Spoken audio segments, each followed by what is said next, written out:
Welcome to another edition of Postmedia's Ottawa Senators panel. I'm Ken Warren with Bruce Garriak. We've got the gang back together here. The Senators having an extended homestand.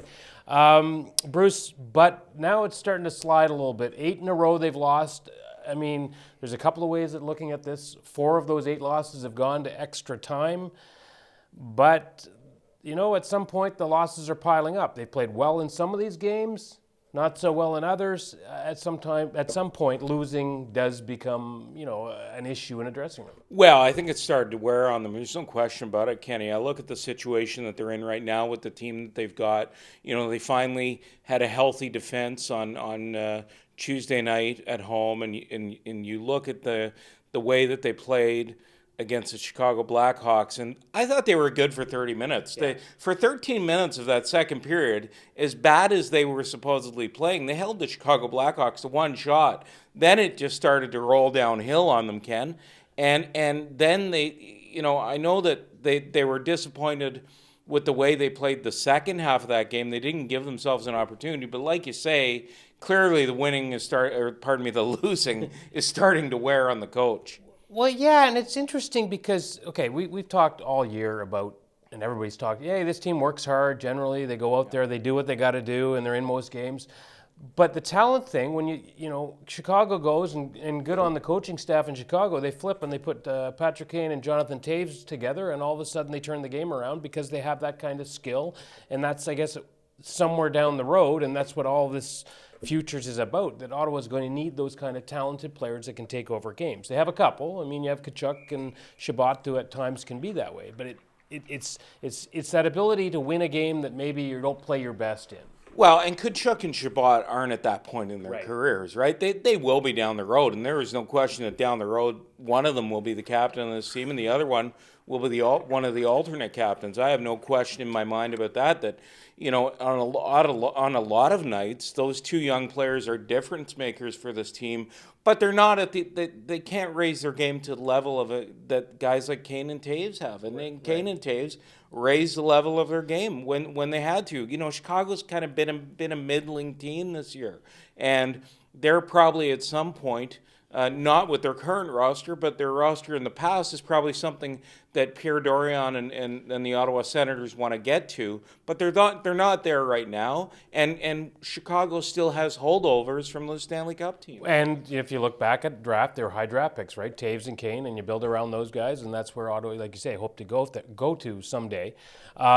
You talked about having the healthy defense back. This team has become relatively healthy. They lost Nick Paul last week, which is a bit of a blow he's a really good middle of the forward ranks player. He's good along the board. Yeah. He plays hard, no question. But I think the most intriguing development on the injury front is because with Anders Nielsen out with his concussion for an extended period now, Marcus Högberg got called up, and all of a sudden Marcus Högberg is the de facto number one goalie here, with Craig Anderson's days appearing to be in Ottawa very limited.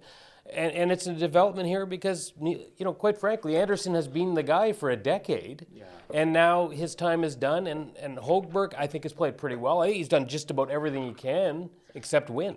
Well, that's right, and I do think he's got a winner game or two here soon. I look at the situation with Craig Anderson, Kenny. There's no question that the writing is on the wall for Craig Anderson. His days in Ottawa, if they're not over at the trade deadline, they will be over at the end of the season.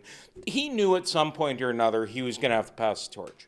And the time has come for Craig Anderson to pass the torch. But I think what has muddled this a bit is the fact that he's lost the confidence of Coach DJ Smith. And the only way, to me, he can get that confidence back is by working hard in practice, because we all know how DJ Smith is about practice.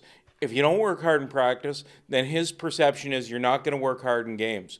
And whether rightly or wrongly with Craig Anderson, this is a new coach. He owes nothing. DJ Smith owes nothing to Craig Anderson. He's absolutely been a legacy player here. The one thing I think people need to get over is people keep telling me, well, they should just trade him. Well, you can't just trade him. Kenny, there's got to be a market for him, and you know that. Well, there's two ways if they're trying to trade him, probably and you've got to get closer to the deadline because the actual salary gets chopped off for teams that it's not a salary cap issue so much as a salary thing. So there's two ways maybe that can go. Either you're taking back a contract from a team, Right. or you're keeping part of Anderson's contract. And you know what? I think they do that. I think I think at some point, if there is some, I'm not sure there's a whole lot of interest in him right now. Okay, he's got an 851 save percentage in his last 4 games. He's not on a good team, but I do think that for what Craig Anderson has done for this organization, that the Senators would absolutely sit down with him and say, first, do you want to be moved? Yeah. And you and I both know his number one choice would be the Florida Panthers. Exactly. He's got a 10-team no move clause that could certainly make it a little more difficult for them. But I think if he said he wanted to move, they would eat some salary to help him move. If he wants one last chance. Yeah, exactly. I would think of it at this point in his career, he's got a modified no trade. Well, any team that would want to pick up any part of that contract clearly wants him as his experience to help out maybe the established number one and to maybe in a pinch come in there and fill in. It's not going to be a team. And like you say, he would get a shot at least to maybe play at some point down the stretch. You know what I find amazing about this, though, is how quickly it can turn. I mean, it has just, in the last 2 weeks, Kenny, it seems like since the Christmas break, it has just turned on Craig Anderson. And all of a sudden, and maybe there were signs of it that I didn't see, but all of a sudden he has just, it's not his net anymore. And it's always been his net. I don't know if it's body language in games or whatever, but like you say, it seems to be DJ Smith, who's, you got to be kind of diplomatic with veteran players usually, has been, very upfront about saying, hey, we're going with the guy who's winning right now, and the guy gives us the best chance to win. And part of it, of course, is the development of Hogberg next year, which is part of what they're doing with the young players. But at the same time, you're right. There's no rope anymore for the veteran Anderson. Well, we should stick on the trade stuff. You're always in the middle of the speculation. You know what's going on out there. I mean, how busy? And Pierre Dorian came out the other day and said, look, he's going to try to be quiet. Easier said than done. I mean, teams start chipping away. I mean, how many guys are we going to see going out here? Are we going to see 4, 5, 6 guys? Well, I think there are 5 guys they're at market for, and that's Pajot, Borowiecki, DeMello, Hainsey, and to some extent Innes. And I think they're probably going to try to sign Pajot, Borowiecki, and DeMello.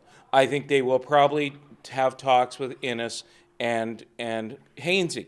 Now, there will be interest in all 5 of those players, and I think there will be serious discussion with 3 of those players. Will they get deals done? That's a flip of the coin. I look at the situation right now, and I say that if they've got an opportunity to get a first-round pick for Jean-Gabriel Pajot at the trade deadline, I spoke to 5 teams last weekend, and every one of them was interested, 4 or 5 teams, and every one of them was interested in Jean-Gabriel Pajot. They have to look at that. I think Tyler Ennis, they could let him go and bring him back next year on a one-year deal if he wants to come back. They could do the same with Ron Hainsey if they really want that veteran presence on the blue line. Give him an opportunity to go win another cup. The Leafs need help on defense. I mean, there are options there for them. My thing with Hainsey is a bit like Anderson. There's a pretty hefty contract too for a guy that guy 3.5, struggled a little bit lately. And I could see Ennis because he doesn't have a heavy contract remaining. This week is a busy week in the sense that we've seen Zach Smith come back already. Mark Stone coming in this week. That'll be a big game for a lot of fans who never quite got their chance to say goodbye at last season's trade deadline. What are we expecting the fan reaction to be? I mean, he was a very good player for this team. Well, there's absolutely no question the fan reaction to Mark Stone will be very strong. I mean, very popular player in this community. I think if you talk to people about what happened last year, obviously they wanted to keep Mark Stone. It came down to the final hour or the final few days. They weren't able to get a deal done with him, and they then opted to sit him down till they were able to make a move. At the end of the day, Mark Stone wanted to go to a team where he felt he can compete right away, and this team was in a total rebuild. So, and just before we close here, we had a little thought on total rebuild and maybe some fans' apathy here with this team and the rebuild and taking time, which brings in now the new CEO Jim Little, who comes in and he's tasked with trying to break in simple terms, bring the fans back and bring the businesses back. It's not an easy task. But he is known as a guy who can be creative. Yeah, and obviously, he was behind Team RBC and all the golf sponsorship. Played a huge role in the RBC Canadian Open. He's worked with golfers like Dustin Johnson and the members of Team RBC. I look at the job that he has ahead of him. Obviously, getting people back in the seats is one of his big jobs, but the other job is to get the corporate sponsors involved, because that's been a very, very difficult task. One of the things that I know that people look at the empty seats, and I think that one of the things that he's got to do is get people on board with this rebuild and where this team is headed. That's always the case here with this team. Rebuild, rebuild, rebuild. And, stay tuned. The 8-game losing streak is part of the plan, but it's still not completely comfortable for what's going on right now with this team. Thanks for tuning in for Post Media's Ottawa Senators panel.